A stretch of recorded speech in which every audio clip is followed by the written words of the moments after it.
La reconnaissance du territoire autochtone est un geste de plus en plus répandu au pays. Je suis présentement à Wendake, sur le territoire de la nation Wendat.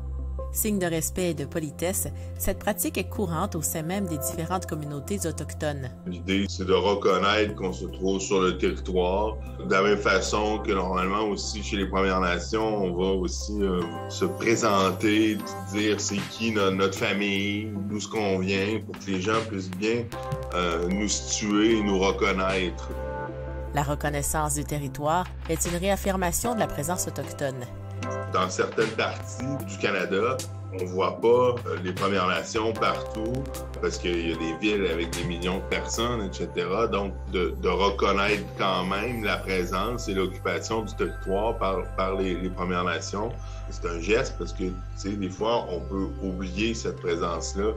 Certains outils, comme le site web nativeland.ca et cette carte interactive d'affaires autochtones Canada, permettent de voir les revendications territoriales de différentes communautés.